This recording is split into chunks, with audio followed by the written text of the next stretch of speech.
তুমি একটা মানুষ হইলে মিয়া, তোমার মা মরে গেল, তবুও তুমি বিদেশের মাটিতেই পড়ে রইলে। একটা বারের জন্য তুমি দেশে আসলো না, তোমার মায়ের মাটি দিয়ে দিল, একটা নজর দেখার জন্য তো আসতে পারতা। আমি ওই সময়ে দেশে আসার অনেক চেষ্টা করছি ভাই, কিন্তু নানান কারণে আসার সুযোগ হয় নাই। এটা কোনো অজুহাত না রে ভাই।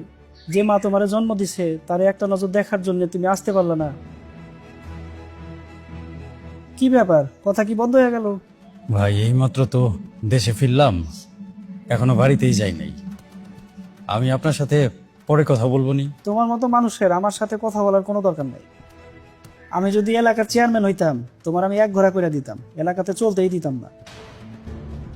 তুমি যখন প্রথম প্রথম বিদেশ গেলা, তোমার বাপ তখন কত গর্ব করতো, এলাকার চায়ের দোকানে সারাদিন শুধু তোমার গল্পই করতো।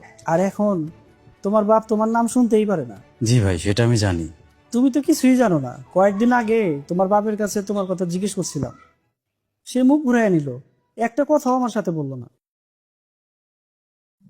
ভাই আমি যে অপরাধ করছি, আমার প্রতি আব্বা একটু নারাজ থাকবেন, সেটাই স্বাভাবিক। আমি অনেকবার অবশ্য আব্বারে ফোন করছি, উনি আমার ফোন ধরেন না। যে কাজ করছো মন খারাপ করবে না কেন? এখন কি বাড়িতে যেতেছো নাকি? জি ভাই, আপনাকে বললাম তো আমি এইমাত্র দেশে ফিরছি, সরাসরি বাড়িতে যাইতেছি। আমি বলি কি, তুমি বাড়িতে যাও না।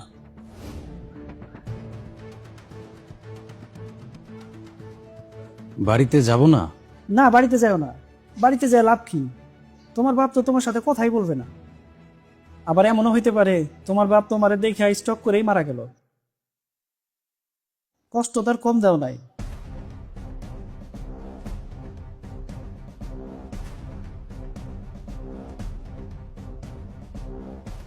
গোলা পান্ডে এত কষ্ট করে মানুষ করে লাভ কি?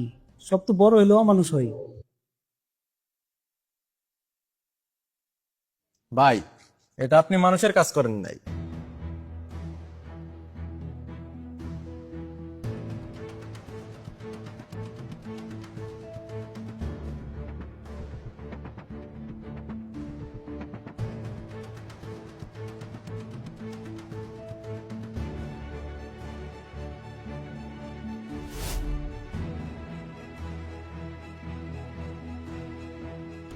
কি ব্যাপার ভাই, দেশে আসলেন কবে? এই তো আজকে দুপুরেই দেশে ফিরলাম। তো সাথে দেখি ছোট্ট একটা ব্যাগ। এত ছোট ব্যাগ কেন? না, তেমন বেশি জিনিসপত্র নিয়ে আসি নাই। আপনার তো টাকার ব্যাগ নিয়ে আসার কথা।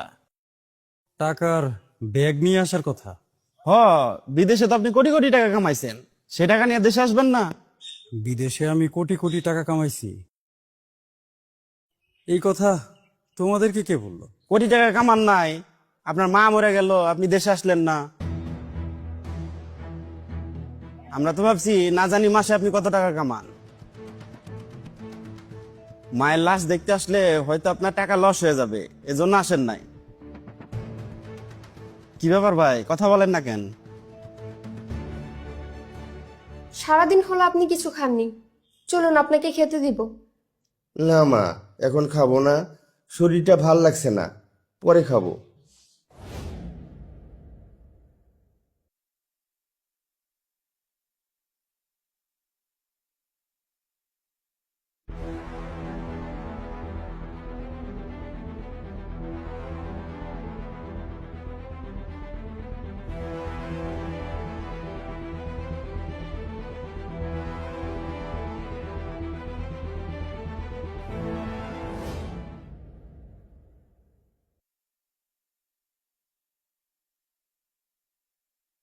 আব্বা আসসালামু আলাইকুম। আব্বা আপনি কেমন আছেন?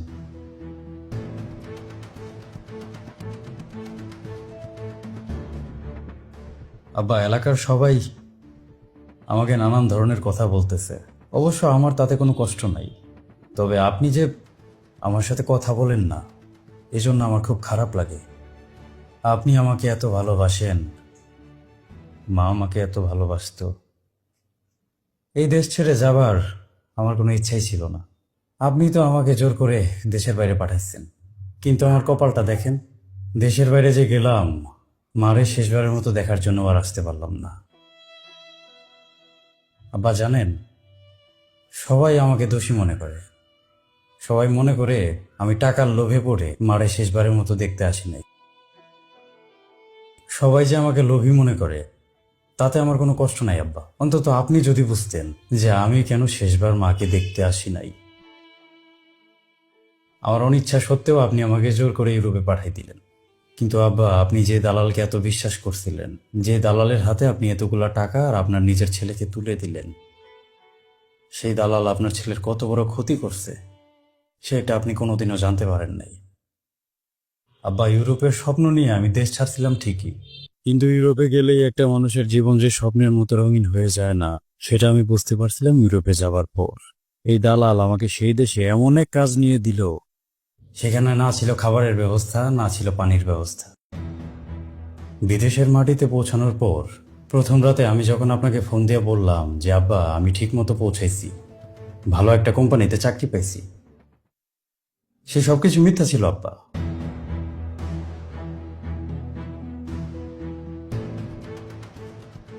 আমি মিথ্যা বলছিলাম যাতে আপনি আমার জন্য চিন্তা না করেন।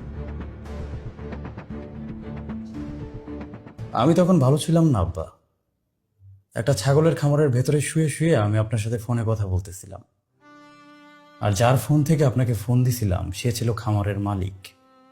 আপনার ছেলের একটা ছাগলের খামারে চাকরি হয়েছিল। আপনার বিশ্বাস করা দালাল আপনার ছেলেকে একটা ছাগলের খামারে চাকরি নিয়ে দিছিল, অথচ আপনি স্বপ্ন দেখছিলেন আপনার বিএ পাশ করা ছেলে দেশের বাইরে না জানি কত বড় চাকরি করবে। আব্বা, তারপরও আমি আমার সব কষ্ট মেনে নিতাম, আমার কোনো দুঃখ ছিল না, শুধু এটা ভেবে যে দেশে আপনারা আমাকে নিয়ে আনন্দে আছেন।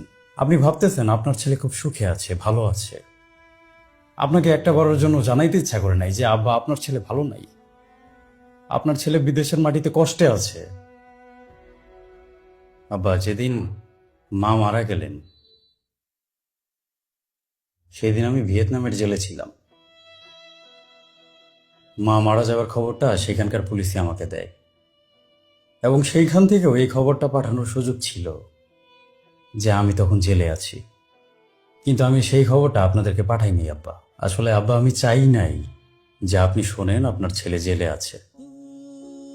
সারা জীবন এত নীতি নৈতিকতার শিক্ষা আমাকে আপনি দিছেন, শেষে এসে যদি শোনেন আপনার ছেলে জেলে আছে, আপনি কতই না কষ্ট পেতেন।